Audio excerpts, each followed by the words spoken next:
Antes de comenzar no olvides de suscribirte, darle like y comentar. Puedes seguirme en mis redes sociales y proponerme nuevas historias. Enlaces en la descripción. Los cuentos inconclusos de Númenor y la Tierra Media. De J. R. R. Tolkien. Número 6. Tercera parte. La tercera parte.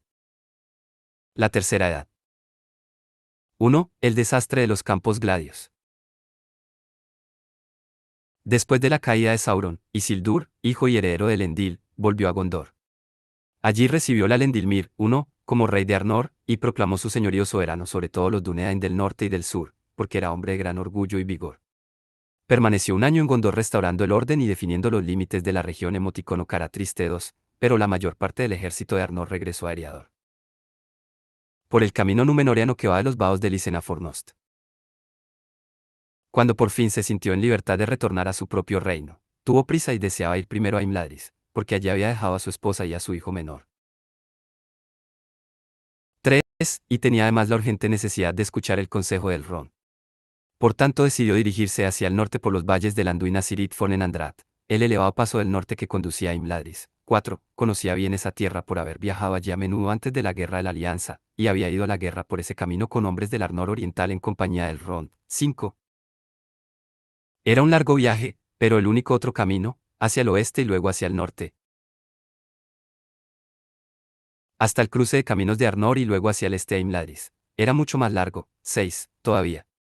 Tan rápido, quizá, para hombres montados, pero Isildur no tenía caballos adecuados. Emoticono cara triste. 7. Más seguro, quizá, en los días antiguos, pero Sauron había sido vencido y el pueblo de los valles había sido aliado de Isildur en la victoria. No tenía miedo, excepto de los azares del clima y la fatiga, problemas ineludibles para los hombres a quienes la necesidad empuja a viajar a la lejana Tierra Media. 8. Así fue, como se cuentan las leyendas de días posteriores, que menguaba ya el segundo año de la tercera edad, cuando Isildur se puso en camino desde Osgiliath a principios de Ivanes, 9, con la esperanza de llegar a Imladris en 40 días, a mediados de Narbelet, antes de que el invierno se acercara al norte. Junto al portal oriental del puente, una brillante mañana, Meneldil, 10, lo despidió. Ve ahora deprisa, y que el sol de tu partida no deje de iluminarte el camino. Con Isildur iban sus 3 hijos, Elendur, Aratan y Sirion, 11, y una guardia de 200 caballeros y soldados, hombres decididos de Arnor y endurecidos en la guerra. De este viaje nada se cuenta. Hasta que hubieron pasado la Agorlá y marcharán luego hacia el norte hacia las vastas tierras vacías al sur del gran bosque verde. El 20º día, al divisar a lo lejos el bosque que corona los terrenos elevados y el distante resplandor rojo y dorado de Ivanes, el cielo se cubrió de pronto y un viento oscuro sopló desde el mar de Run cargado de lluvia.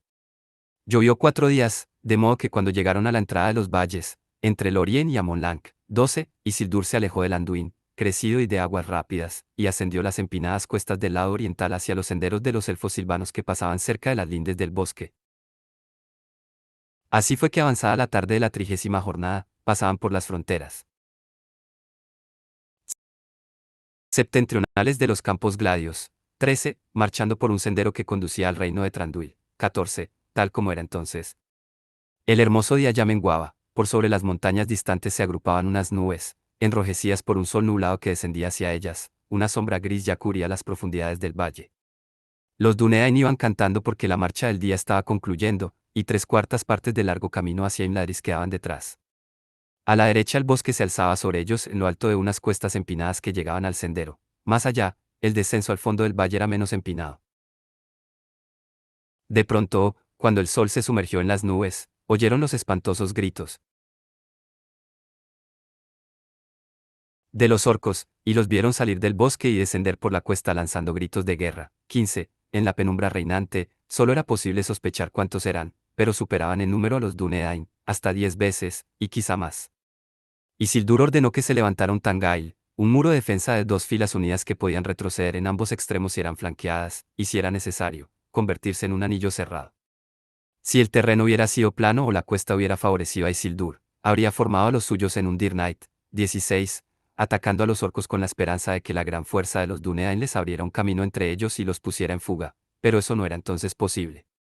Un sombrío presagio le ganó el corazón. La venganza de Sauron sigue todavía viva, aunque quizás Sauron mismo esté muerto, le dijo a Elendil, que estaba junto a él. Aquí hay astucia y propósito.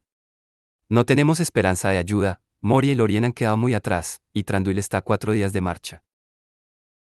Y llevamos carga de un valor inestimable, dijo entonces Elendil, porque contaba con la confianza de su padre. Los orcos estaban acercándose. Isildur se volvió hacia su escudero, Otar, 17. Dijo, pongo esto ahora a tu cuidado. Y le entregó una gran vaina y los fragmentos de Narsil, la espada de Elendil, evita que te la quiten por cualquier medio de que dispongas, y a toda costa, a una costa de ser tenido por un cobarde que me ha abandonado. Llévate a tu compañero contigo y huye. Ve. Te lo ordeno. Entonces Otar se arrodilló y le besó la mano y los dos jóvenes huyeron por el oscuro valle. 18. Aunque la huida no pasó inadvertida a la aguda vista de los orcos, estos no le hicieron caso. Se detuvieron brevemente para preparar el ataque. Primero dispararon una lluvia de flechas, y luego, repentinamente, con gran estruendo de voces, hicieron lo que Isildur habría hecho, y lanzaron la gran masa de sus principales guerreros cuesta abajo con la esperanza de quebrantar la línea de defensa de los Dúnedain. Pero estos se mantuvieron firmes. Las flechas de nada habían servido contra las armaduras númenóreanas. Los grandes hombres sobrepasaban a los más altos orcos, y sus espadas y sus lanzas tenían mayor alcance que las armas de sus enemigos. Los atacantes vacilaron, cediendo su ímpetu, y retrocedieron dejando a los defensores apenas dañados e incólumes tras tendales de orcos caídos. Le pareció a Isildur que el enemigo se retiraba hacia el bosque. Miró atrás. El borde rojo del sol refulgía desde las nubes al hundirse tras las montañas. Pronto caería la noche. Dio orden de reanudar la marcha de inmediato, pero torciendo el curso hacia el terreno más bajo y llano, donde la ventaja de los orcos sería menor. 19. Quizá creyera que después del costoso rechazo sufrido no reincidirían, aunque sus exploradores podrían seguirlos en la noche y vigilar el campamento. Esa era la costumbre de los orcos, que solían desanimarse cuando la presa era capaz de volverse y morder. Pero estaba equivocado. No había solo astucia en el ataque, sino ferocidad y odio. Implacable. Los orcos de las montañas eran tropas disciplinadas, comandadas por feroces sirvientes de Barad-dûr, enviados mucho antes para vigilar los caminos. 20, y aunque no lo sabían, el anillo, que había sido cortado de su mano negra hacía ya 2 años, estaba aún cargado con la mala voluntad de Sauron y clamaba por la ayuda de todos sus servidores. Los Dúnedain habían andado apenas una milla cuando los orcos se pusieron otra vez en movimiento. Esta vez no atacaron, pero utilizaron todas sus fuerzas. Descendieron formando un amplio frente curvado en cuarto creciente y pronto constituyeron un anillo ininterrumpido en torno a los Dúnedain. Estaban silenciosos y se mantenían a distancia, fuera del alcance de los temibles arcos de acero de Númenor. 21, aunque la luz disminuía deprisa, y en esta necesidad. 22, eran insuficientes los arqueros de que disponía Isildur. Se detuvo. Hubo una pausa, aunque los Dúnedain de vista más aguda decían que los orcos avanzaban furtivamente paso a paso. Elendil fue al encuentro de su padre, que estaba sombrío y solo, como sumido en sus pensamientos. A Tarinja, dijo, que es del poder que podría cobardar a estas inmundas criaturas y ponerlas a tu mando. ¿Acaso no sirve de nada? De nada, ay, Senya. No puedo utilizarlo. Temo el dolor de su contacto. 23, y no he encontrado aún la fuerza de doblegarlo a mi voluntad. Necesita de otro que posea más grandeza de la que ahora soy consciente de tener. Mi orgullo está por tierra. Debería recurrir a los guardianes de los tres. En ese momento hubo un clamoroso resonar de cuernos y los orcos avanzaron por todas partes lanzándose sobre los Dúnedain con ferocidad implacable. La noche había llegado y se desvanecía la esperanza. Los hombres caían abatidos, los orcos de mayor talla saltaban juntos, en parejas, y vivos o muertos, derribaban a un Dúnedain, de modo que otras fuertes garras pudieran arrastrarlo y darle muerte. Los orcos quizá pagaran 5 por 1 en este intercambio, pero no era caro el precio. Sirio fue muerto de este modo y Aratan mortalmente herido cuando intentó rescatarlo. El Endur, todavía indemne, fue en busca de Isildur, que estaba animando a sus hombres en el flanco oriental, donde era más pesado el ataque, porque los orcos todavía temían la Elendilmir que llevaba en la frente y lo evitaban. El Endur le tocó el hombro, e Isildur se volvió furioso creyendo que un orco se le había deslizado por detrás. Mi rey, dijo el Endur, Sirion ha muerto y Aratan agoniza. Tu último consejero debe aconsejarte, más todavía, mandarte, como tú mandaste a Otar, y decirte, vete. Coge tu carga y a toda costa llévala a los guardianes, a una costa de abandonarme junto con tus hombres. Hijo del rey, dijo Isildur, sabía que tenía que hacerlo, pero le tenía miedo al dolor. Tampoco podía irme sin tu permiso. Perdóname y perdona mi orgullo, que te ha arrastrado a esta suerte. 24. El Endur lo besó. Vete. Vete ahora. Dijo. Isildur se volvió hacia el oeste, y cogiendo el anillo que prendido de una fina cadena, le colgaba del cuello metido en una pequeña bolsa, se lo puso en el dedo con un grito de dolor, y nunca los ojos de nadie volvieron a verlo en la Tierra Media. Pero la Elendilmir del oeste no podía apagarse y de pronto refulgió roja e iracunda como una estrella ardiente. Los hombres y los orcos se hicieron a un lado temerosos, e Isildur, cubriéndose la cabeza con una capucha, se desvaneció en la noche. 25. De lo que después les ocurrió a los Dunedain, solo esto se sabe, que al poco tiempo yacían todos muertos, salvo uno, un joven escudero aturdido y sepultado bajo los cadáveres. Así murió el Endur, que estaba destinado a ser rey, y en su fuerza y su sabiduría, en su majestad sin orgullo, uno de los más grandes, el mejor de la simiente de Elendil, el más semejante a su antecesor, como pronosticaban todos los que lo conocían. 26. De Isildur se cuenta que el dolor y la angustia de su corazón eran grandes, pero al principio corrió como un gamo perseguido por perros, hasta que llegó al fondo del valle. Allí se detuvo para asegurarse de que no lo perseguían, porque los orcos podían seguir el rastro de un fugitivo en la oscuridad por el olor. Luego prosiguió más precavido, porque vastas extensiones se abrían por delante en la penumbra, ásperas y sin senderos, llenas de trampas para los pies errantes. Así fue que llegó por fin a las orillas del Anduin en lo más profundo de la noche, y estaba cansado, porque había hecho un viaje que los Dunedain en semejante terreno no habrían podido hacer más rápidamente, sin detenerse y a la luz del día. 27. El río estaba remolineando oscuro y veloz ante él.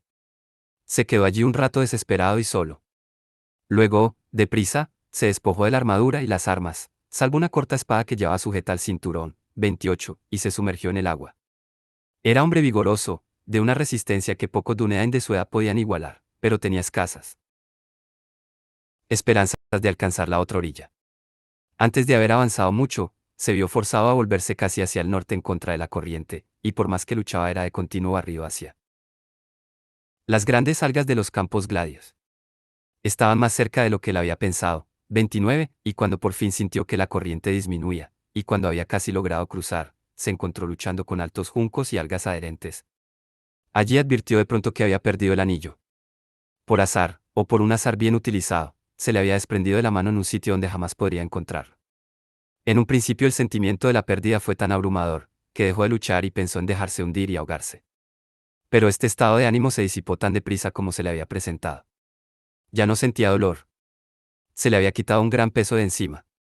Sus pies encontraron el lecho del río, y saliendo del barro, avanzó forcejeando por entre los juncos hasta llegar a una islita cenagosa cerca de la orilla occidental.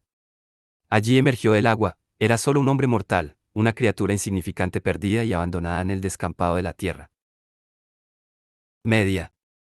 Pero para los ojos nocturnales de los orcos que allí atisbaban vigilantes, se destacaba como una monstruosa sombra de espanto con ojos penetrantes como estrellas. Dispararon sobre ella sus flechas envenenadas y huyeron. Y necesariamente, porque Isildur, inerme, cayó sin un grito con la garganta y el corazón atravesados, de espaldas al agua. Ni rastros de su cuerpo encontraron nunca los elfos ni los hombres. Así murió la primera víctima de la malicia del anillo sin amo, Isildur, segundo rey de todos los Dúnedain, señor de Arnor y Gondor, y el último en esa edad del mundo. Las fuentes de la leyenda de la muerte de Isildur. Hubo testigos oculares del acontecimiento. Otar y su compañero huyeron llevando consigo los fragmentos de Narsil.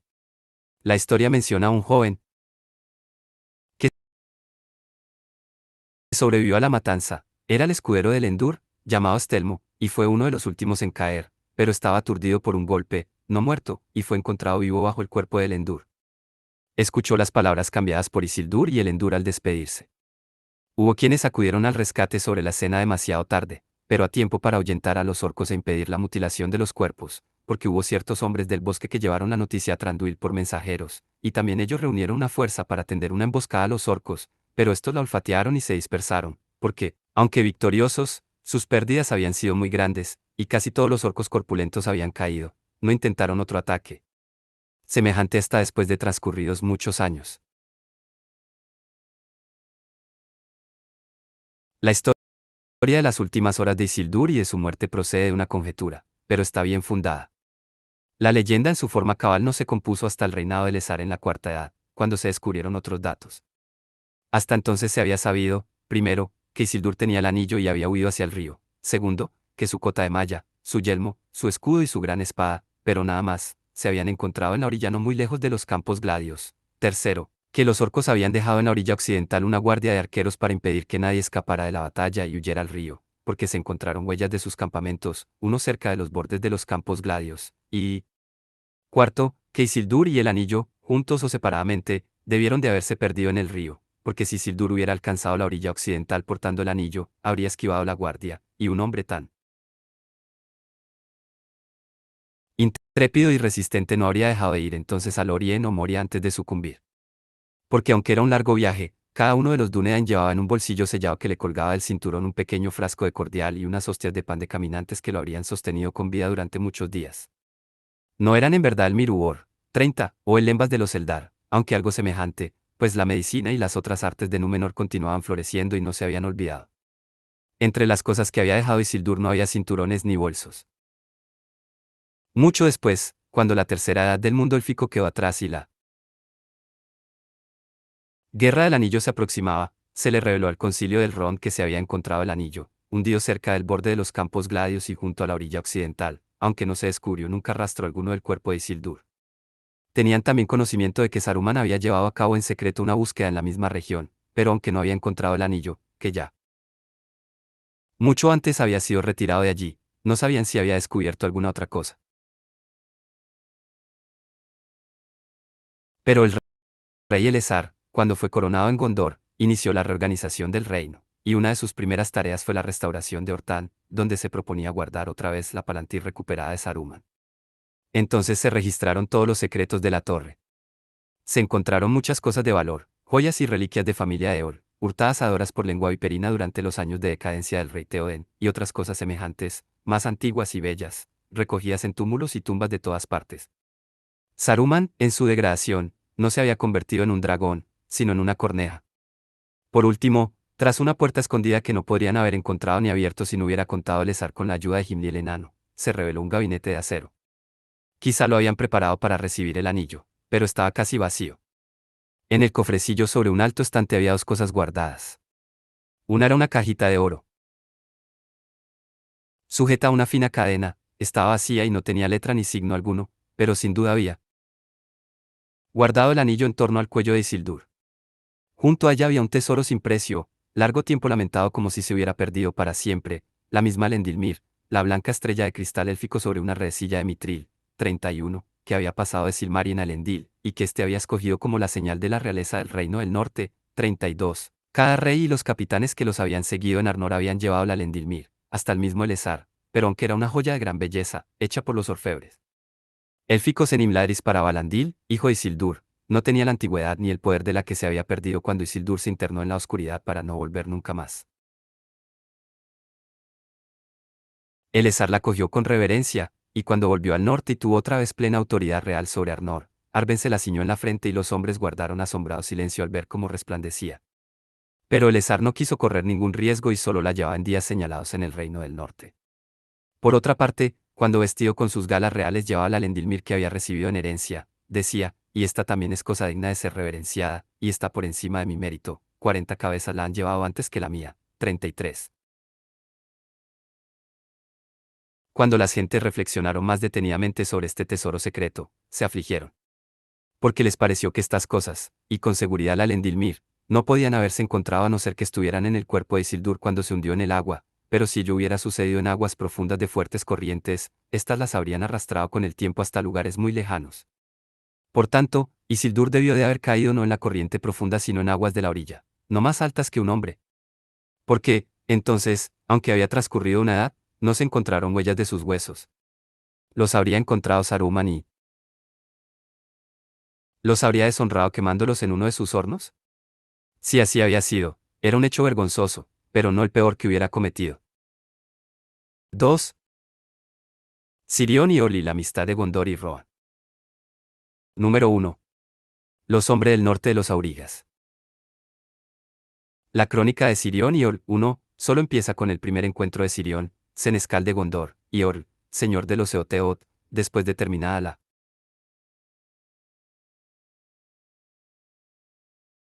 batalla del campo de Celebrant y destruido los invasores de Gondor.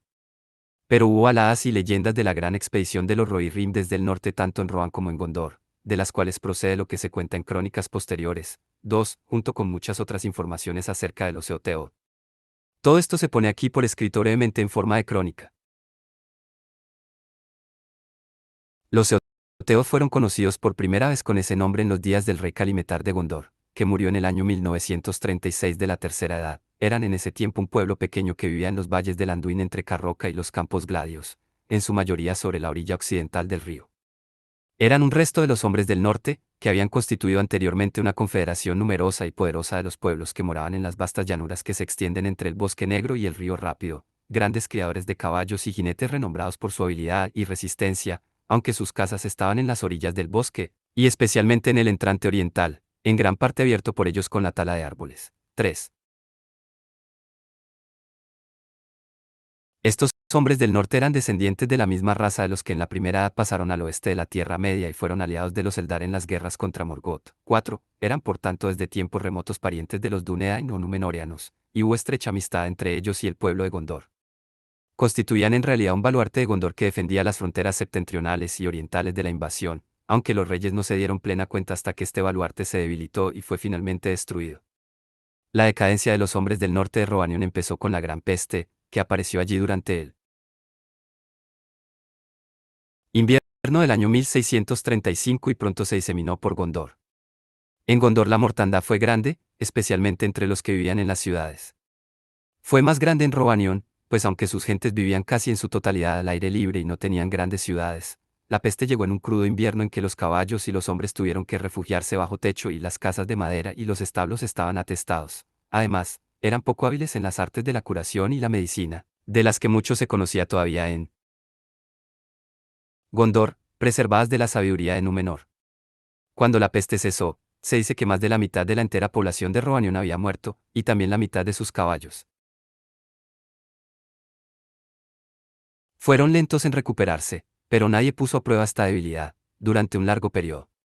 Sin duda los pueblos del este habían sido igualmente afectados, de modo que los enemigos de Gondor provenían sobre todo del sur o de ultramar. Pero cuando empezaron las invasiones de los aurigas e involucraron a Gondor en guerras que se prolongaron durante casi 100 años, los hombres del norte tuvieron que soportar el peso de los primeros ataques. El rey Narmasil II condujo a un gran ejército hacia el norte, a las llanuras que se extienden al sur del Bosque Negro, y entre los dispersos hombres del norte reunió a todos los sobrevivientes que pudo encontrar, pero fue derrotado, y él mismo cayó en la batalla. Los restos de su ejército se retiraron por la Agorlada de Ithilien, y Gondor abandonó todas las tierras al este del Anduin, salvo Ithilien. 5. En cuanto a los hombres del norte, unos pocos, se dice, huyeron cruzando el Selduin, río rápido, y se mezclaron con el pueblo del valle, bajo Erebor, de quienes eran parientes, algunos se refugiaron en Gondor, y otros fueron reunidos por Maruini, hijo de Marari, que cayó en la acción de retaguardia después de la batalla de los Llanos. 6. Dirigiéndose hacia el norte entre el Bosque Negro y el Anduin, se asentaron en los valles del Anduin, donde se les unieron muchos fugitivos que venían del bosque. Este fue el origen de los Eotheot. 7. Aunque nada se supo de ellos en Gondor por muchos años. La mayor parte de los hombres del norte habían sido reducidos a la servidumbre, y todas sus viejas tierras quedaron ocupadas por los aurigas. 8. Pero, por fin, el rey Calimetar, hijo de Narmasil II, libre de otros peligros, 9, decidió vengar la derrota de la batalla de los Llanos. Le llegaron mensajeros de Maruini que le advirtieron que los aurigas se proponían atacar Calenaron cruzando los Cos Emoticono Cara Triste 10, pero dijeron también que estaba preparándose una rebelión de los hombres del norte sometidos a esclavitud, y que estallaría si los aurigas hacían la guerra. Calimetar, por tanto, partió en cuanto pudo con un ejército de Ithilien, cuidando de que su movimiento fuera perfectamente advertido por el enemigo. Los aurigas avanzaron con toda la fuerza de que disponían, y Calimetar se dio ante ellos alejándolos de sus casas. Por fin la batalla se libró en la Agorlad y el resultado estuvo largo tiempo indeciso. Pero en el momento crítico, los jinetes que Calimetar había enviado a los Coos, que el enemigo había dejado sin custodia, se juntaron en Una gran Eoret, 11, conducida por Maruini y atacaron a los aurigas por el flanco y la retaguardia. La victoria de Gondor fue abrumadora, aunque en aquel momento no decisiva. Cuando los enemigos, quebrantados, huyeron desordenadamente hacia el norte, hacia sus casas, Kalimetar decidió atinadamente que no los perseguiría. Habían dejado casi la tercera parte de sus huestes muertas en la Agorlá, para que se pudrieran entre los huesos de otras más nobles batallas del pasado. Pero los jinetes de Maruini hostilizaron a los fugitivos y les infligieron muchas bajas mientras escapaban en desorden por las llanuras. Al fin los jinetes divisaron a lo lejos el bosque negro. Allí dejaron a los aurigas, mofándose, huid hacia el este y no hacia el norte, pueblo de Sauron. Mirad. Las casas que robasteis están todas en llamas. En efecto, se alzaba una gran humareda en la lejanía. La rebelión planeada y ayudada por Maruini había efectivamente estallado. Los esclavos se habían alzado incitados por los proscritos que salían desesperados del bosque, y juntos habían logrado incendiar muchas casas de los aurigas, y sus almacenes, y los campamentos fortificados donde guardaban los carros. Pero la mayor parte de ellos habían muerto en el intento, porque estaban mal armados y el enemigo no había dejado sus casas indefensas. Los niños y los ancianos recibieron la ayuda de las mujeres más jóvenes, que en ese pueblo estaban también ejercitadas en las armas, y lucharon fieramente en defensa de sus hogares y de sus hijos. Así, al final, Maruini fue obligado a retirarse de nuevo a su tierra junto al Anduin, y los hombres del norte nunca regresaron a sus antiguos hogares. Kalimetar se retiró a Gondor, que gozó por un tiempo, desde 1899 a 1944, de un respiro en la guerra, antes del gran ataque en que la dinastía de los reyes de Gondor se acercó a su término. No obstante, la alianza entre Kalimetar y Maruini no había sido en vano. Si bien la fuerza de los aurigas de Rhovanion no había sido quebrantada, el ataque se habría producido antes y con mucha mayor fuerza, y el reino de Gondor podría haber sido destruido. Pero el efecto principal de esa alianza se revelaría en un futuro que nadie podía prever entonces, las dos grandes expediciones de los Rohirrim que acudieron a salvar a Gondor, la llegada de Orla al campo de Celebrant y los cuernos del rey Theoden en las Pelennor, sin los cuales el retorno del rey habría sido en vano. 12. Entretanto, los aurigas se lamían las heridas y planeaban el momento de la venganza. Más allá del alcance de las armas de Gondor, en tierras al este del mar de Rhûn desde donde no llegaban nuevas a los reyes, el pueblo de los aurigas se extendió y multiplicó, ansioso de conquistas y botines, e inflamado de odio por Gondor, que se le interponía en el camino. Transcurrió mucho tiempo, sin embargo, antes de que se pusieran en movimiento. Por una parte, temían el poder de Gondor, y como nada sabían de lo que pasaba al oeste del Anduin, suponían que el reino era más grande y populoso de lo que era en realidad por aquel entonces. Por otra parte, los aurigas del este habían estado expandiéndose hacia el sur, más allá de Mordor, y estaban en conflicto con los pueblos de Khand y sus vecinos del sur. Por fin se acordó una paz y una alianza entre estos enemigos de Gondor, y se preparó un ataque simultáneo desde el norte y el sur. Poco o nada, claro está, se sabía de estos designios y movimientos en Gondor. Lo que aquí se dice lo dedujeron mucho después los historiadores, que llegaron también a comprender con claridad que el odio hacia Gondor y la alianza de sus enemigos en acción concertada, para la cual ellos mismos no tenían el tino ni la voluntad suficientes, habían sido consecuencia de las maquinaciones de Sauron. Forhuini, hijo de Maruini, advirtió en verdad al rey Ondoer, que sucedió a su padre Kalimetar en el año 1936, que los aurigas de Rhovanion se estaban reponiendo de su debilidad y su temor, y que sospechaba que estaban recibiendo refuerzos desde el este, pues lo inquietaban mucho las incursiones llevadas a cabo en los territorios meridionales, y que venían río arriba o a través de los estrechos del bosque. 13. Mientras tanto Gondor no podía hacer otra cosa que tratar de reunir e instruir un ejército de suficiente envergadura. Así, cuando el ataque se produjo finalmente, no sorprendió a Gondor desprevenido, aunque no disponía de todas las fuerzas que hubiera necesitado. Gondor sabía que sus enemigos del sur estaban preparándose para la guerra, y tuvo el tino de dividir sus fuerzas destinando un ejército al norte y otro al sur. Este último era más pequeño, porque el peligro allí se estimaba menor. 14. Estaba al mando de Arnil, miembro de la Casa Real, pues era descendiente del rey Telumetar, padre de Narmasil II. La base se encontraba en Pelargir. El ejército del norte estaba al mando del mismo rey Ondoer. Esta había sido siempre la costumbre en Gondor, que el rey, si así lo quería, estuviera al mando del ejército en una batalla importante, con tal de que un heredero con derecho indiscutible al trono estuviera dispuesto para sustituirlo.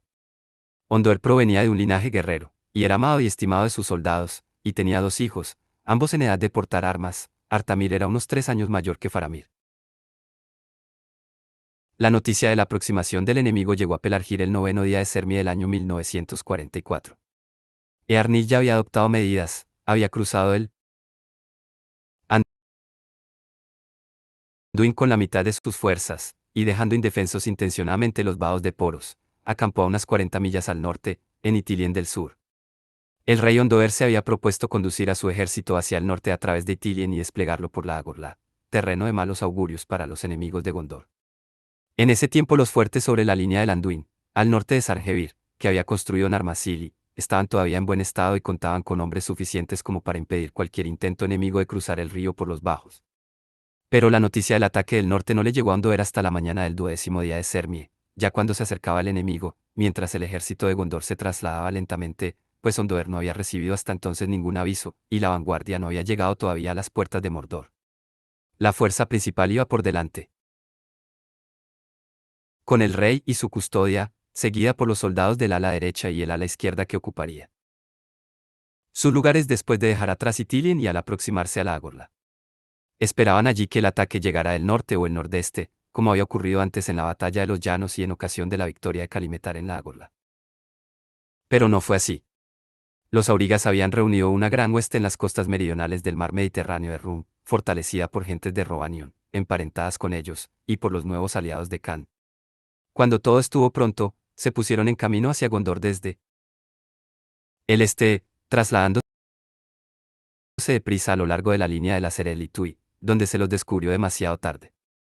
Así fue que cuando la delantera del ejército de Gondor solo había llegado a las puertas de Mordor, las Morano, una gran polvareda llevada por un viento del este anunció la llegada de la vanguardia del enemigo. 15. Esta se componía no solo de los carros de guerra de los aurigas, sino también de una fuerza de caballería mucho mayor de lo esperado. Ondoer solo tuvo tiempo de volverse y hacer frente al ataque con su flanco derecho cerca de las Morano, y enviar la orden a Minotar, capitán del ala izquierda en la retaguardia, de que cubriera el flanco izquierdo tan deprisa como le fuera posible, cuando los carros y los jinetes chocaron con los desordenados defensores. De la confusión del desastre que siguió, pocas noticias claras llegaron alguna vez a Gondor. Ondoer no estaba en absoluto preparado para salir al encuentro de una carga de jinetes y carros de gran peso. Acompañado por la custodia y llevando el estandarte había ascendido deprisa a una pequeña loma, pero esto de nada sirvió. 16. Lo más pesado de la carga se dirigió contra su estandarte, que le fue arrebatado. La custodia fue casi por completo aniquilada, y él mismo fue muerto junto a su hijo Artamir. Los cuerpos nunca se recuperaron. El ataque del enemigo pasó sobre ellos y a ambos lados de la loma, y penetró profundamente entre las filas desordenadas de Gondor, haciéndolas retroceder sobre los que estaban detrás en medio de una gran confusión y dispersando y persiguiendo a muchos otros hasta la ciénaga de los muertos. Minotar tomó el mando. Era un hombre a la vez valiente y diestro en la guerra. El primer furor del ataque se había extinguido felizmente, y las pérdidas no eran tantas como el enemigo había esperado. La caballería y los carros se habían retirado, porque se aproximaba el grueso de las fuerzas de los aurigas. En el tiempo de que dispuso Minotar, levantando su propio estandarte, reunió a los hombres restantes del centro y a los suyos propios que estaban allí. Inmediatamente envió mensajeros a Trail de Dolamrot. 17. El capitán del ala izquierda, ordenándole que se retirara rápidamente, tanto con los que tenía a su mando, como con la retaguardia del ala derecha que no había entrado todavía en acción. Con esas fuerzas debía ocupar una posición defensiva entre Cairandros, que contaba con hombres, y las montañas de Pelduat, donde a causa de una curva del Anduin hacia el este, el terreno era muy estrecho, y cubrir tanto tiempo como le fuera posible los accesos a Minas Tirith. Minotar, por su parte, para dar tiempo a esta retirada, recompondría la retaguardia e intentaría impedir el avance enemigo. Adrail debía enviar sin dilación mensajeros que informaran a Arnil, si les era posible encontrarlo, del desastre de las Morannon y de la posición del ejército del norte en retirada. Cuando el grueso del ejército de los aurigas avanzó con intención de ataque, eran las 2 de la tarde, y Minotar había hecho retirar su línea al extremo del gran camino del norte de Itilien, a media milla del punto en que doblaba al este hacia las torres de vigilancia de las Morannon. El triunfo inicial de los aurigas fue el comienzo de su ruina. Ignorando el número y la disposición del ejército de defensa, habían lanzado un primer ataque demasiado pronto, antes de que la mayor parte de ese ejército hubiera abandonado la estrecha tierra de Itilien, y el éxito de la carga de los carros y la caballería había resultado más rápido y abrumador de lo esperado. El ataque, fundamentado tal se retardó demasiado entonces, y ya no pudieron valerse con plena eficacia de la superioridad numérica de acuerdo con la táctica que habían adoptado, pues estaban más acostumbrados a guerrear en campo abierto. Bien es posible suponer que, estimulados por la caída del rey y la desordenada huida de una gran parte del centro opositor, creyeran haber vencido ya a las fuerzas defensivas, y que su propio ejército no tenía más que invadir y ocupar Gondor. Si era así, estaban engañados. Los aurigas avanzaron con escaso orden, todavía exultantes y cantando cantos de victoria, sin ver aún signos de defensa alguna que les saliera al encuentro, hasta que descubrieron que el camino a Gondor doblaba al sur hacia una estrecha arboleda bajo la oscura sombra del Epel Duat, donde un ejército solo podía marchar o cabalgar ordenadamente por una larga ruta. Ante ellos avanzaba por una profunda hendedura. Aquí el texto queda abruptamente interrumpido, y las notas y borradores para una posible continuación son en su mayor parte ilegibles. Es posible concluir, sin embargo, que los hombres de Oteo lucharon junto con Ondoer, y también que se le ordenó al segundo hijo de Ondoer, Faramir, que permaneciera en Minas Tirith como regente, pues la ley no permitía que sus dos hijos intervinieran en la batalla al mismo tiempo, algo similar se dice antes en la narración. Pero Faramir no lo hizo, fue a la guerra disfrazado y allí lo mataron.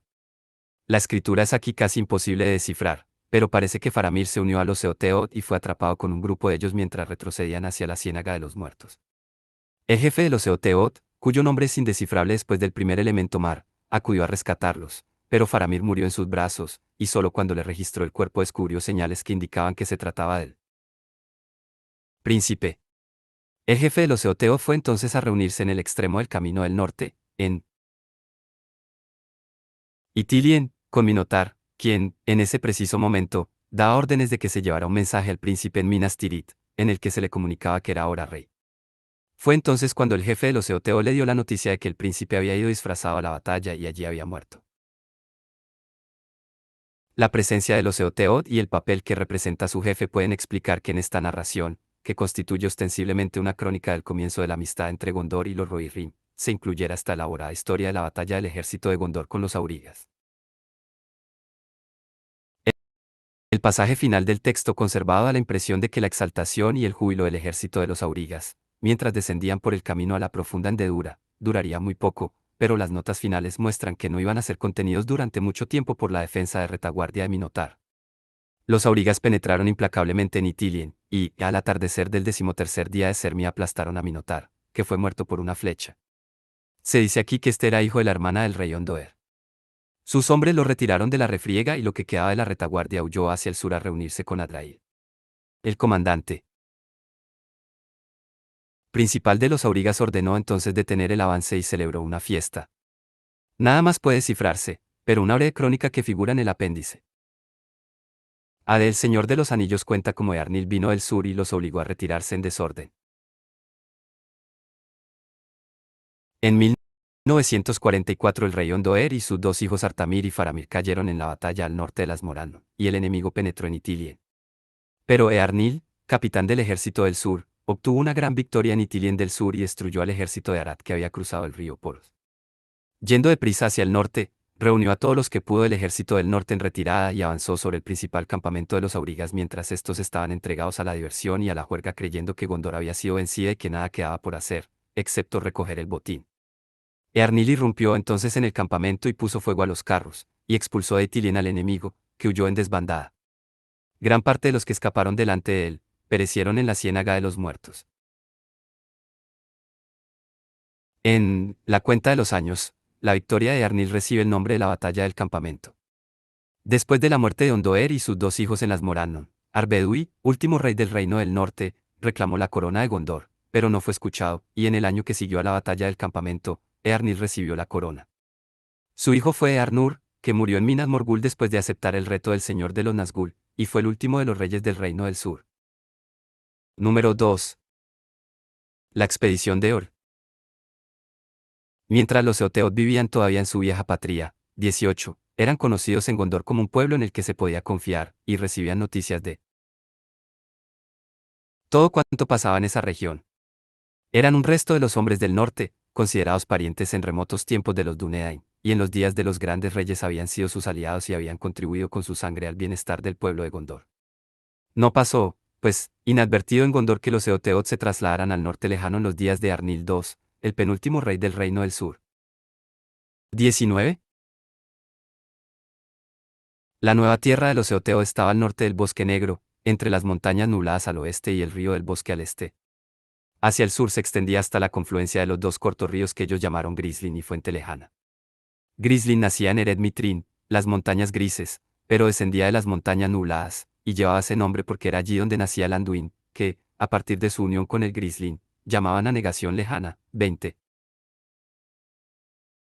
Todavía había intercambio de mensajeros entre Gondor y los Eoteos después de que estos hubieran partido, pero había unas 450 de nuestras millas entre la confluencia del Grislin y el Fuente Lejana, donde se encontraba su único burgo fortificado, y la del Lim Claro y el Anduin en línea directa a vuelo de pájaro, y mucho más para los que viajaban por tierra, y de igual modo había unas 800 millas hasta Minas Tirith.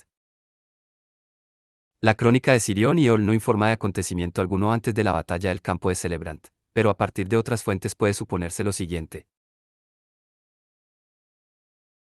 Las extensas tierras al sur del Bosque Negro, desde las tierras pardas hasta el mar de Rum, que no ofrecían obstáculo a los invasores venidos del este hasta llegar al Anduin, era motivo de preocupación e inquietud para los gobernantes de Gondor. Pero durante la paz vigilada, 21, los fuertes a lo largo del Anduin, especialmente los de la orilla occidental de los Coos, habían quedado abandonados y descuidados. 22, al cabo de ese tiempo, Gondor fue atacada a la vez por orcos no lejos de Mordor, que durante mucho tiempo no se había vigilado, y por los corsarios de Umbar, y no se tenían hombres ni hubo oportunidad para apostar gente armada a lo largo de la línea del Anduin al norte de Mimuil. Sirión se convirtió en senescal de Gondor en el año 2489. La amenaza del norte le preocupaba de continuo y reflexionaba sin cesar sobre cómo prevenir la invasión desde esa región a medida que las fuerzas de Gondor disminuían. Instaló a unos pocos hombres en los viejos fuertes para que vigilaran los codos y envió exploradores y espías a las tierras que se extendían entre el Bosque Negro y Dagorla. No tardó así en enterarse de que nuevos y peligrosos enemigos venidos del este se estaban infiltrando sin pausa desde más allá del mar de Rum. A los hombres del norte supervivientes, amigos de Gondor que todavía vivían al este del Bosque Negro, los mataban y los rechazaban hacia el norte, a lo largo del río Rápido, y hacia el bosque. 23, pero nada podía hacer para ayudarlos, y se hizo más y más peligroso recoger noticias. Fueron demasiados los exploradores suyos que no volvieron nunca. Así fue que solamente cuando hubo transcurrido el año 2509 se enteró Sirión de que se preparaba un gran movimiento contra Gondor. Huestes de hombres se reunían a lo largo de las lindes meridionales del Bosque Negro. Contaban solo con armas rudimentarias y no disponían de muchos caballos para cabalgar, pues los utilizaban sobre todo como animales de tiro por tener muchos grandes carros al igual que los aurigas, con quienes sin duda estaban emparentados, que atacaron a Gondor durante los últimos días de los reyes. Pero lo que les faltaba en pertrechos de guerra lo compensaban en número, en la medida en que puede conjeturarse. Enfrentado con este peligro, Sirión, desesperado, finalmente pensó en los Eoteot y decidió enviarles mensajeros. Pero tendrían que atravesar Calenaron y cruzar los Coos y luego recorrer tierras ya vigiladas y patrulladas por los Balchot. 24, antes de llegar a los valles del Anduin.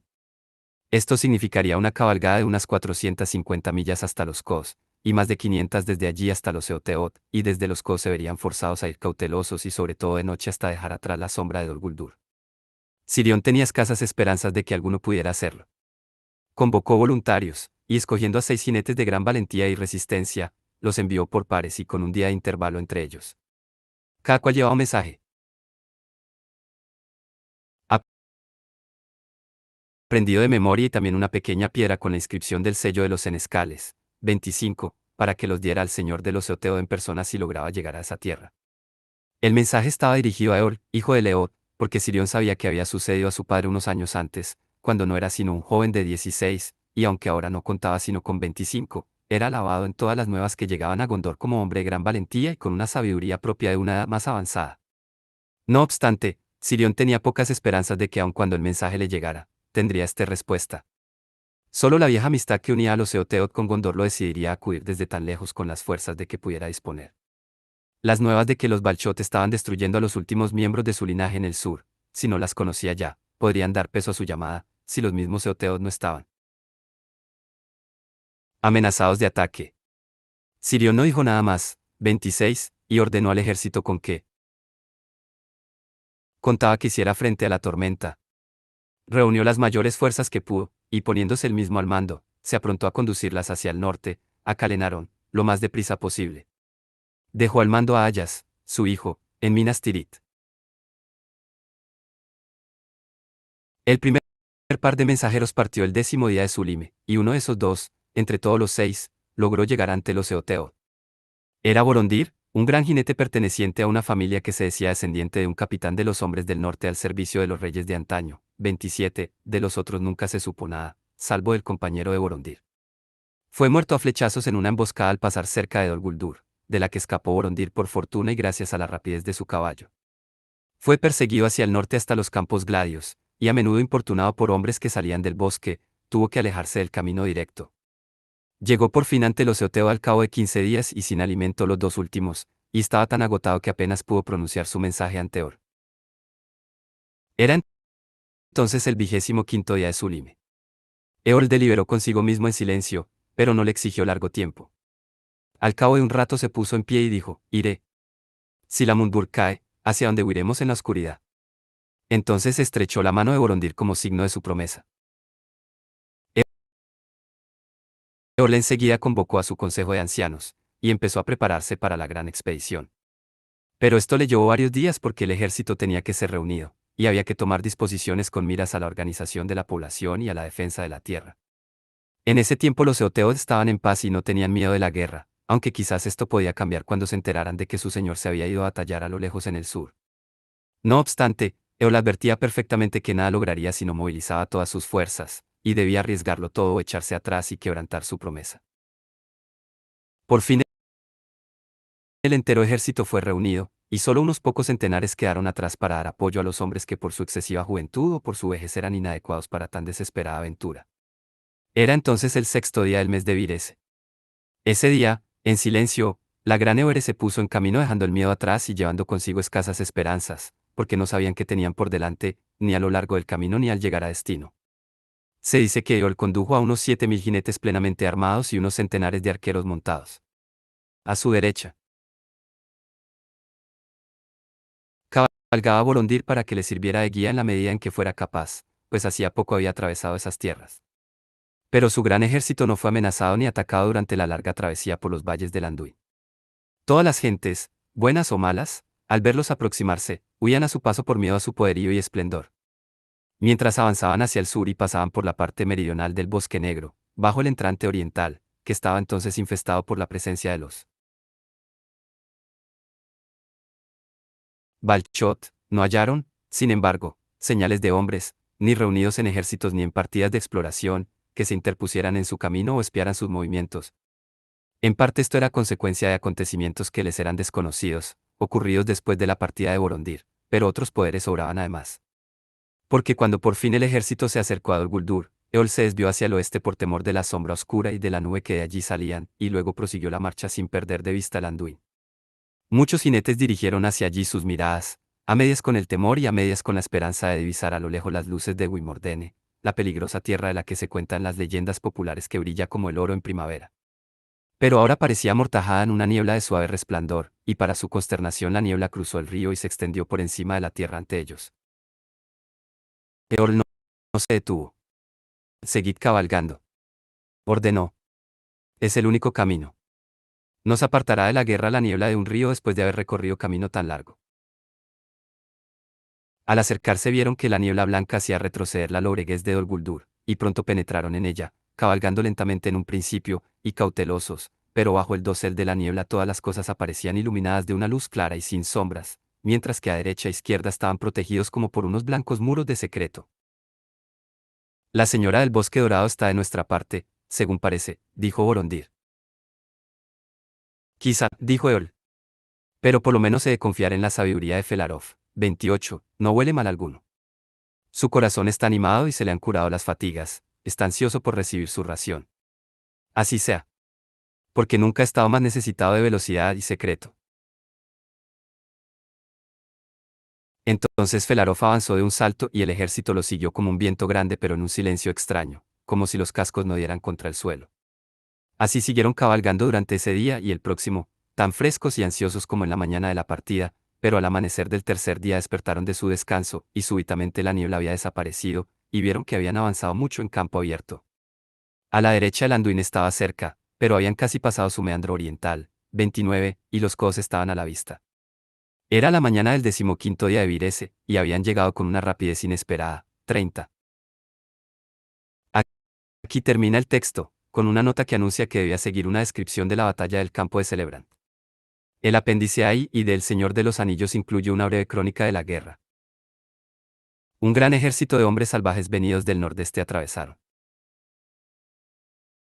Robanión, y bajando desde las tierras pardas, cruzaron el Anduin en balsas de madera. Al mismo tiempo, por casualidad o designio, los orcos, que en ese tiempo, antes de la guerra librada contra los enanos, estaban en la plenitud de sus fuerzas, bajaron de las montañas. Los invasores penetraron en Calenarón, y Sirión, senescal de Gondor, envió mensajeros al norte en busca de ayuda. Cuando Eorl y sus jinetes llegaron al campo de Celebrant, el ejército del norte de Gondor se encontraba en peligro. Derrotado en el páramo y aislado del sur, había sido obligado a retroceder cruzando el Lim Claro y fue entonces repentinamente atacado por el ejército de orcos que lo rechazó hacia el Anduin. Ya no había esperanzas cuando, inesperadamente, llegaron los jinetes del norte e irrumpieron sobre la retaguardia del enemigo. Entonces la suerte de la batalla se invirtió, y el enemigo debió cruzar el Lim Claro viéndose gravemente diezmadas sus filas. Eorl se lanzó a la persecución con sus hombres y, así, tan grande fue el miedo que cundió ante los jinetes del norte, que el pánico dominó a los invasores del páramo, y los jinetes les dieron caza en las llanuras de Calenarón. En el apéndice A y 4 se ofrece una crónica similar y más breve. En ninguno de ambos casos resulta del todo claro el curso de la batalla, pero parece seguro que los jinetes, después de haber cruzado los codos, atravesaron el Inclaro y cayeron sobre la retaguardia del enemigo en el campo de Celebrant y que, el enemigo debió cruzar el Inclaro viéndose gravemente diezmadas sus filas. Significa que los Balchot fueron rechazados hacia el sur en el páramo. Número 3. Sirión y Or. Una nota sobre el Alifirien, el fanal más occidental de Gondor a lo largo del curso de Eret Nimrais, precede la historia. El Alifirien, 31, era el más alto de los fanales y, como Ilenach, el que le seguía en altura, parecía destacarse en solitario por encima del bosque, porque detrás de él había una profunda grieta, el oscuro valle de Firien, abierto en la prolongada estribación del norte de Eret Nimrais, de la que era el punto más alto. Desde esa grieta se levantaba como un muro escarpado, pero sus cuestas exteriores, especialmente hacia el norte, eran prolongadas y nunca empinadas, y sobre ellas crecían árboles casi hasta la cima. A medida que descendían, los árboles iban haciéndose más densos, especialmente a lo largo de la corriente Mirin, que nacía en la grieta, y hacia el norte en la llanura por donde la corriente fluía hacia Lentaguas. El gran camino del norte avanzaba por un claro longitudinal abierto en el bosque para evitar las tierras húmedas más allá de sus lindes septentrionales.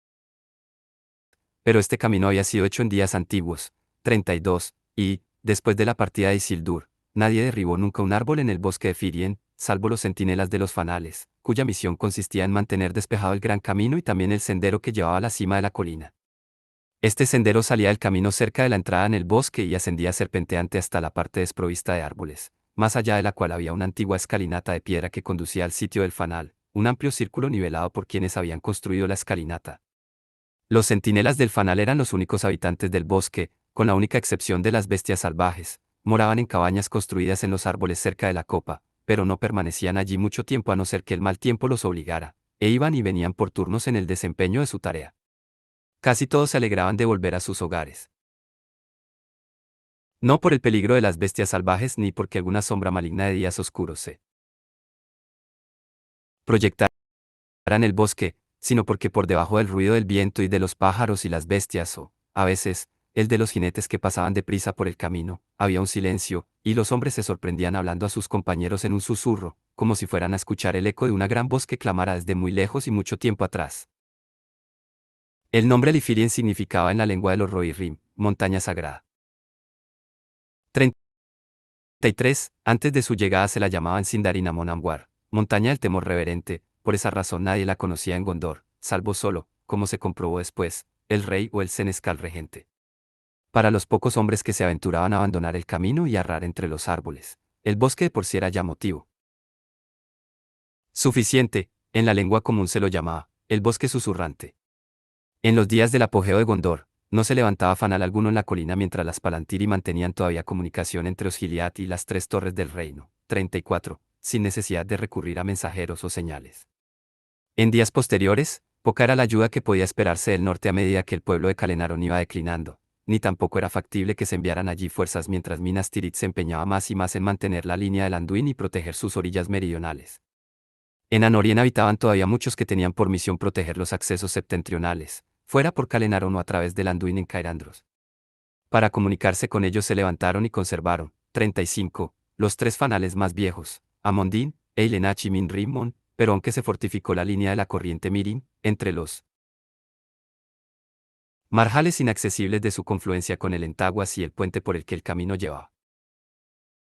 Hacia el oeste del bosque Firien, no estaba permitido que se levantara fuerte o fanal alguno sobre Amon Ambar. En los días de Sirión el Senescal, los Balchot, aliados con los orcos, cruzaron el Anduin, penetraron en el páramo e iniciaron la conquista de Calenaron. De este peligro mortal, que habría provocado la ruina de Gondor, se salvó el reino por la intervención de Orl el Joven y los Rohirrim. Cuando la guerra terminó, los hombres se preguntaron cómo el Senescal honraría y recompensaría a Eorl, y esperaban que se celebrara una gran fiesta en Minas Tirith, donde esas cosas se revelarían. Pero Sirión era hombre que se atenía a sus propias decisiones. Mientras el reducido ejército de Gondor se dirigía hacia el sur, venía acompañado por Eorl y una Eored, 36, de jinetes del norte. Cuando llegaron a la corriente Mirin, Sirión se volvió a Eorl y dijo para asombro de los hombres: Ahora, adiós, Eorl, hijo de Eod. Volveré a mi patria, donde hay que poner en orden muchas cosas. Entrego Calenaron a tu cuidado por el momento, si no tienes prisa en regresar a tu reino. En el término de 3 meses volveré a encontrarte aquí y entonces cambiaremos opiniones. Volveré, respondió Eorl, y así se separaron. No bien llegó Sirión a Minas Tirith, convocó a algunos de sus más fieles servidores. Ide al bosque susurrante, dijo. Allí debéis abrir de nuevo el viejo sendero a Amon Ambar. Hace ya mucho que lo cubren las malezas, pero una piedra erguida junto al camino señala todavía su entrada, en el punto en que la región septentrional del bosque se cierra sobre ella. El sendero da muchas vueltas, pero a cada recodo hay una piedra erguida. Siguiéndolas, llegaréis por fin al cabo de los árboles y os encontraréis al pie de una escalinata de piedra. Os encomiendo no ir más adelante. Haced este trabajo tan deprisa como podáis y luego volved a mí. No derribéis árboles, solo despejad el terreno, para que unos pocos hombres de a pie puedan ascender fácilmente. Dejad la entrada junto al camino todavía cubierta, de modo que nadie que transite por allí tenga la tentación de coger el sendero antes que yo mismo lo haga. No digáis a nadie a dónde os dirigís o lo que habéis hecho. Si alguien os lo pregunta, decid solo que el señor Senescal desea que se disponga un sitio para su encuentro con el señor de los jinetes. Llegado el momento, Sirión se puso en camino junto con Ayas, su hijo, y el señor de Dolamrot y otros 2 miembros de su consejo, y se encontró con Eorl en el cruce de la corriente Mirin. Con Eorl estaban 3 de sus principales capitanes. Vayamos ahora al sitio que tengo preparado, dijo Sirión. Entonces apostaron una guardia en el puente y volvieron al camino sombreado de árboles y llegaron a la piedra erguida. Allí desmontaron, y dejaron una fuerte guardia de soldados de Gondor, y Sirión, junto a la piedra, habló a sus compañeros: voy ahora a la montaña del temor reverente. Seguidme si queréis. Conmigo irá un escudero y otro con Eorl para que carguen nuestras armas. Todos los demás irán desarmados como testigos de nuestras palabras y nuestras acciones en ese alto lugar. He mandado preparar el sendero, aunque nadie lo ha transitado desde que vine aquí con mi padre. Entonces Sirión guió a Eorl entre los árboles y los demás siguieron en orden, y cuando hubieron dejado atrás la primera de las piedras interiores, bajaron la voz, y andaban cautelosos como si temieran hacer el menor ruido. Así llegaron a las cuestas superiores de la colina y atravesaron un cinturón de abedules blancos y vieron la escalinata de piedra que ascendía a la cima. Cuando salieron de la sombra del bosque, el sol les parecía cálido y brillante, porque era el mes de Urime. No obstante, la cumbre de la colina estaba verde como si fuera todavía lotese.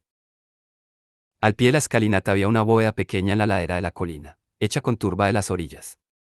Allí la compañía reposó un rato hasta que Sirión se puso en pie y tomó de su escudero el cetro blanco y la capa blanca de los senescales de Gondor. Entonces, en pie en el primer escalón de la escalinata, rompió el silencio diciendo en voz baja, pero clara: Declararé ahora lo que con la autoridad de los senescales de los reyes he resuelto ofrecer a Eorl, hijo de Leod, señor de los Eoteot, en reconocimiento del valor de su pueblo y de la ayuda que dispensó a Gondor en momentos de extremada necesidad, cuando ya no quedaban esperanzas. A Eorl daré, como libre don, toda la gran tierra de Calenaron desde el Anduin hasta Lice. Allí reinará, si así lo desea, y sus herederos después de él, y su pueblo vivirá en libertad mientras dure la autoridad de los senescales, hasta el retorno del gran rey. 37. Nada los obligará, salvo sus propias leyes y su voluntad, con esta excepción solamente, estarán unidos en perpetua amistad con Gondor, y los enemigos de Gondor serán sus enemigos, mientras ambos reinos perduren. Pero a esto mismo estará obligado el pueblo de Gondor. Entonces Eol se puso de pie, pero permaneció por algún tiempo en silencio, porque estaba asombrado ante la gran generosidad de la dádiva y los nobles términos en que le había sido ofrecida, y vio la sabiduría con que se conducía Sirión a la vez en relación consigo mismo como gobernante de Gondor, y como amigo de los Eoteot, de cuyas necesidades tenía conciencia. Porque eran ahora un pueblo en exceso numeroso para habitar en la tierra del norte y anhelaban volver a sus antiguos hogares, aunque los detenía el temor de Dol Guldur. Pero en Calenaron tendrían más espacio del que nunca les cabría haber esperado y al mismo tiempo estarían lejos de las sombras del bosque negro. No obstante, más que el tino y la política, movían a Sirión y a Or la gran amistad que unía a sus respectivos pueblos y el amor que había entre ellos como verdaderos hombres. De parte de Sirión el amor era el de un padre juicioso, hecho a los cuidados del mundo, por un hijo en la flor de la fuerza y la esperanza de la juventud, mientras que en Sirión veía a Or al hombre más encumbrado y noble que nunca hubiera visto en el mundo, y al más sabio, en quien se asentaba la majestad de los reyes de los hombres de mucho tiempo atrás. Por fin, cuando Eol hubo examinado todo esto deprisa en su pensamiento, habló diciendo: Señor senescal del gran rey, acepto para mí y mi pueblo el regalo que ofrecéis. Excede con mucho cualquier recompensa que nuestras acciones hayan podido merecer, si no hubieran sido a su vez un libre don de la amistad. Pero ahora sellaré esta amistad con un juramento que no será olvidado. Entonces, subamos a lo alto de la colina, dijo Sirión, y ante estos testigos hagamos los votos que creamos adecuados. Entonces Sirión ascendió la escalinata con Eol, y los demás le siguieron, y cuando llegaron a la cima, vieron un amplio espacio oval cubierto de hierba, sin cercar, pero en su extremo oriental se alzaba un pequeño montículo donde crecían las blancas flores del alfirín. 38, y el sol que se ponía las tocaba de oro. Entonces, el señor de Dolamrot, principal de los de la compañía de Sirión, avanzó hacia el montículo y vio, sobre la hierba que crecía frente a él sin que las brezas o la intemperie la hubieran deteriorado, una piedra negra, y sobre ella había grabadas 3 letras. Entonces le dijo a Sirión: ¿Es esto una tumba? Y en este caso, ¿qué gran hombre de antaño yace aquí? ¿No has leído las letras?, preguntó Sirión. Lo hice, dijo el príncipe, 39, y por ello me asombro, porque las letras son Lambe, Ando, Lambe, pero no existe la tumba de Elendil, ni nadie se ha atrevido nunca desde sus días a llevar ese nombre. 40. No obstante, esa es su tumba, dijo Sirión, y de ella proviene el reverente temor que reina en esta colina y en los bosques que la rodean. Desde Isildur, que la levantó, hasta Meneldil, que lo sucedió, y así sucesivamente, a lo largo del linaje de los reyes y del linaje de los senescales hasta mí mismo, esta tumba se ha mantenido en secreto por orden de Isildur. Porque dijo: aquí se encuentra el punto medio del reino del sur. 41, y aquí se guardará la memoria de Elendil el fiel bajo la protección de los Valar mientras el reino perdure. Esta colina será un santuario y que nadie perturbe su paz ni su silencio, a no ser que sea heredero de Elendil. Os he traído aquí esperando que los votos que se hagan tengan la máxima solemnidad para nosotros y para los herederos de ambas partes. Entonces todos los allí presentes se quedaron un rato de pie, en silencio, con la cabeza gacha, hasta que Sirión dijo a Eol: si estás dispuesto, haz ahora tu voto como te parezca conveniente y de acuerdo con las costumbres de tu pueblo. Eol avanzó entonces y, tomando su espada del escudero, la colocó erguida sobre la tierra. Luego la desenvainó y la arrojó al aire, la espada resplandeció con la luz del sol, y Eol, atrapándola otra vez, se adelantó y puso su hoja sobre el montículo, pero con la mano todavía en torno a la empuñadura. Entonces pronunció en voz alta el juramento de Eol. Esto dijo en la lengua de los Eoteot, y que en lengua común se interpreta así: emoticono cara triste. 42. Escuchad ahora todos los pueblos que no os inclináis ante la sombra del este, por dádiva del señor de Montburgo, vendremos a habitar en la tierra que él llama Calenaron y, por tanto, juro en mi propio nombre y en el de los Eoteot del norte que entre nosotros y el gran pueblo del oeste habrá eterna amistad, sus enemigos serán los nuestros, su necesidad será la nuestra, y cualesquiera males o amenazas o ataques que sufran, los ayudaremos con el máximo de nuestras fuerzas. Este juramento será vinculante para mis herederos, tantos como me sigan en esta nuestra nueva tierra, que lo mantengan sin quebrantarlo, no sea que la sombra los cubra y sean maldecidos. Entonces Seol envainó su espada y se inclinó y volvió junto a sus capitanes. Sirión respondió entonces, irguiéndose con toda su estatura, puso su mano sobre la tumba y en la mano derecha sostuvo el cetro blanco de los senescales y pronunció palabras que produjeron un respeto reverente en quienes las escucharon. Porque mientras estaba así de pie, el sol descendía en llamas al oeste y su blanco traje parecía encendido, y después de haber jurado que Gondor estaría obligado por un igual vínculo de amistad en toda necesidad, alzó la voz y dijo en Kenia. Banda sina termarúa el enanore al karen yalienar el endil borondo borombe. Naitiru antes y arar malmas en minumenari eru y orili. Malmare atenoyo, 43. Y nuevamente dijo en lengua común. Este juramento se mantendrá en memoria de la gloria de la tierra de la estrella y de la fe del Endil el fiel, en custodia de aquellos que se sienten en los tronos del oeste y de aquel que está para siempre por encima de todos los tronos. Semejante juramento no se había oído nunca en la Tierra Media desde que el mismo Elendil juró alianza con Gil-galad, rey de los Eldar. 44.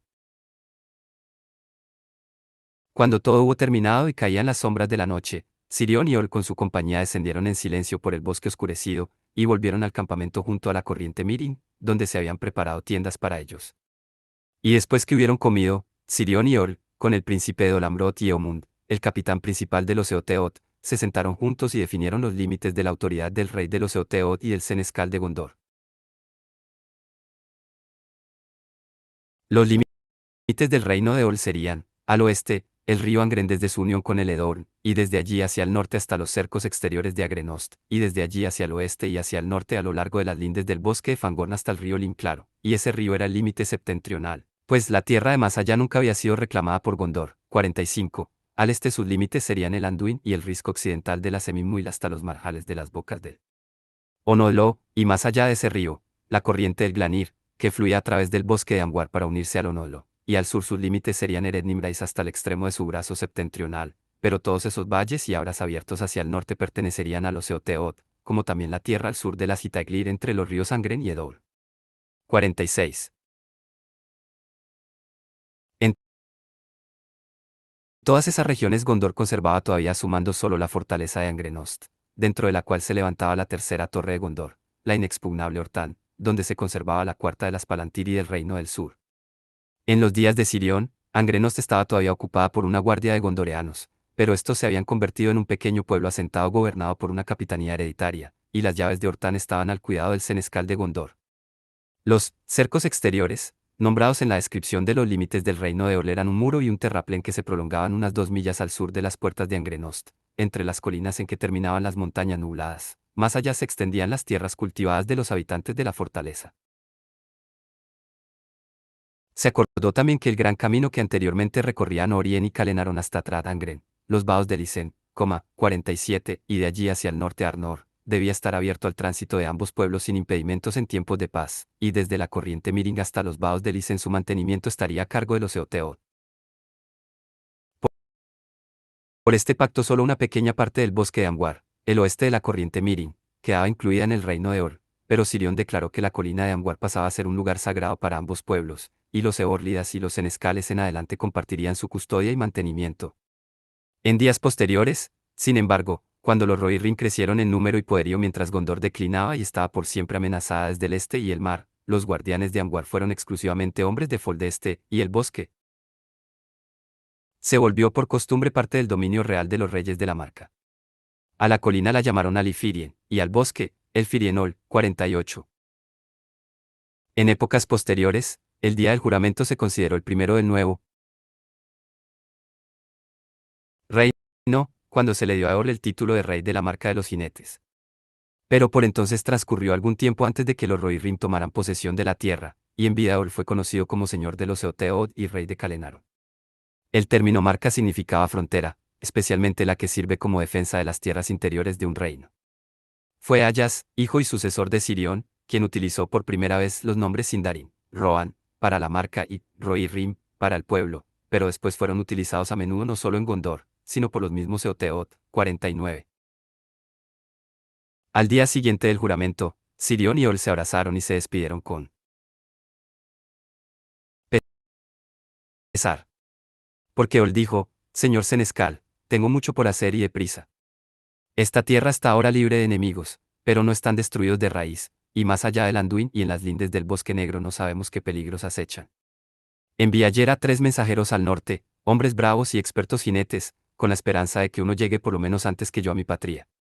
Porque ahora de retornar y con alguna fuerza, mi tierra quedó con pocos hombres, los que son aún demasiado jóvenes y los muy ancianos, y si han de emprender tan largo viaje, nuestras mujeres e hijos, con todo lo que no podemos dejar atrás, deben recibir protección, y solo al Señor de los Eoteo en persona seguirán. Dejaré tras de mí a todas las fuerzas que pueda, casi la mitad del ejército que se encuentra ahora en Calenar. Habrá algunas compañías de arqueros montados para que acudan a donde la necesidad lo exija, si alguna banda del enemigo todavía ronda por la región, pero lo principal de la fuerza estará en el nordeste para que monte guardia en el sitio donde los Balchot cruzaron el Anduin desde las tierras pardas, porque ahí está todavía el más grande peligro, y ahí está también mi más grande esperanza, si regreso, de conducir a mi pueblo a su nueva tierra con tan poca aflicción y pérdida como sea posible.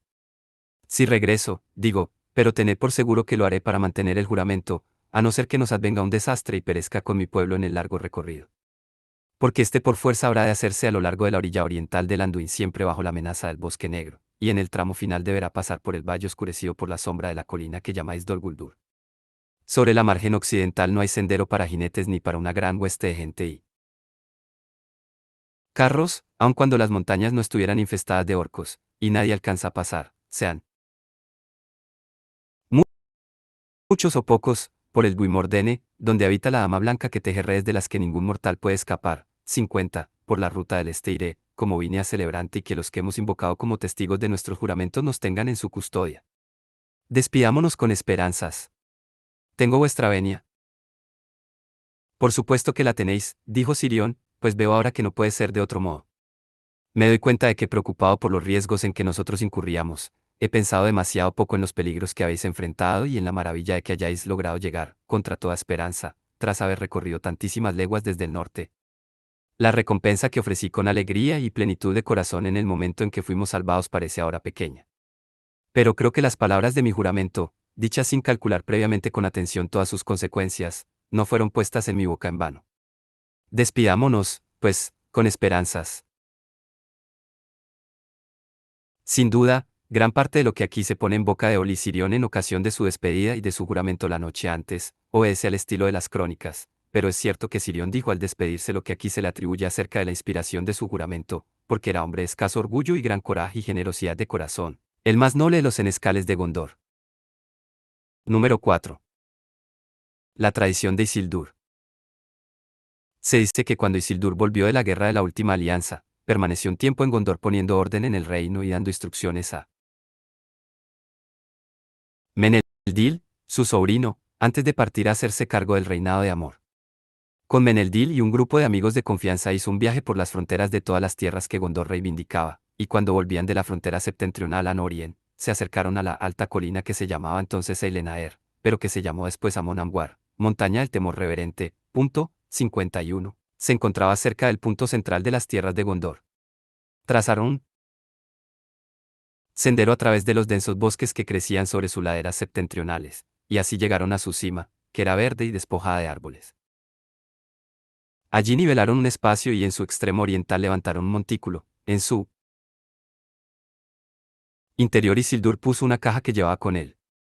Entonces dijo, esta es la tumba y el túmulo en memoria del Endil el fiel. Aquí se levantará, en el punto medio del reino del sur bajo la protección de los Valar mientras el reino perdure, y este lugar será un santuario que nadie profanará. Que nadie perturbe su paz ni su silencio a no ser que sea heredero del Endil.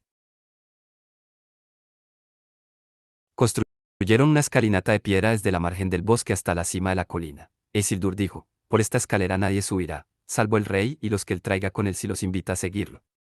Entonces todos los allí presentes debieron jurar el mantenimiento del secreto, pero Isildur dio este consejo a Meneldil, que el rey debería visitar el santuario de vez en cuando, especialmente cuando sintiera necesidad de sabio consejo en días de peligro y aflicción. Allí también debería llevar a su heredero cuando alcanzara éste la plena virilidad, y contarle la creación del santuario y revelarle los secretos del reino y otros asuntos de los que el heredero debiera tener conocimiento. Meneldil siguió el consejo de Isildur, y todos los reyes que vinieron después de él, hasta Romen-Dasili, el quinto después de Meneldil. En su tiempo Gondor fue atacada por primera vez por los hombres del este emoticono cara triste 52, y por temor de que la tradición se interrumpiera por causa de la guerra o súbita muerte o algún otro infortunio, hizo que la tradición de Isildur se pusiera por escrito en un pergamino sellado, junto con otras cosas que todo nuevo rey debía saber. Y este pergamino entregaba el senescal al rey antes de su coronación. 53. Esta entrega en adelante se llevó siempre a cabo, aunque la costumbre de visitar el santuario de Amon-Ambar en compañía del heredero la mantuvieron casi todos los reyes de Gondor.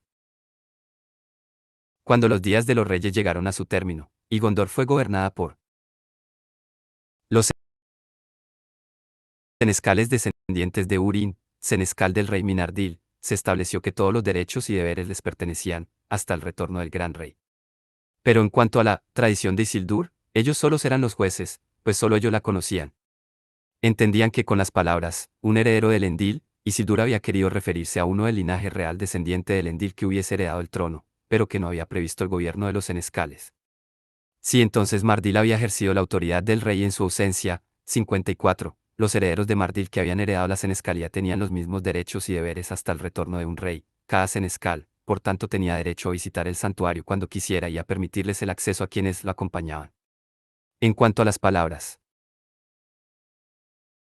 mientras el reino perdure, decían que Gondor seguía siendo un reino, gobernado por un vicerregente, y que las palabras debían entenderse, en tanto el país de Gondor perdure. No obstante, los senescales, en parte por veneración, en parte por los cuidados que el gobierno les exigía, rara vez iban al santuario de la colina de Amguar, excepto cuando llevaban a él a sus herederos, de acuerdo con la costumbre de los reyes. A veces pasaban años sin que nadie lo visitara, y como Isildur lo había querido, estaba bajo la custodia de los Valar, porque aunque en los bosques abundaran las malezas y los hombres los evitaran a causa del silencio, de modo que el sendero ascendente se había perdido, no obstante, cuando el camino volvió a abrirse, se descubrió que en el santuario no había huellas de daños ni profanaciones, siempre verde y en paz bajo el cielo, hasta que el reino de Gondor cambió.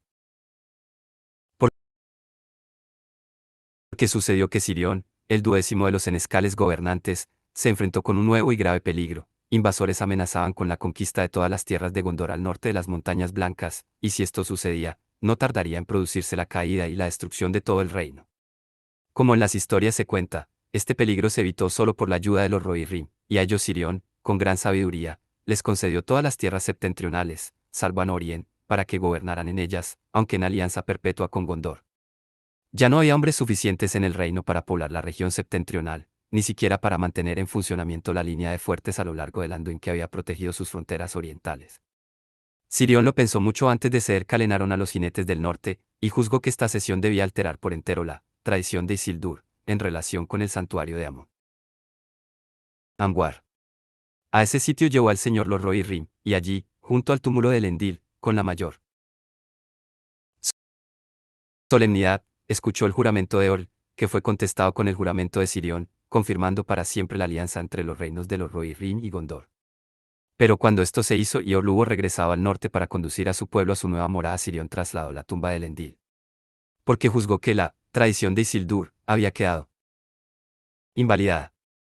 El santuario no estaba en el punto medio del reino del sur, sino en los límites de otro reino, y además las palabras, mientras el reino perdure, se referían al tal como eran los días en que Isildur hablaba, después de examinar sus límites y definirlos.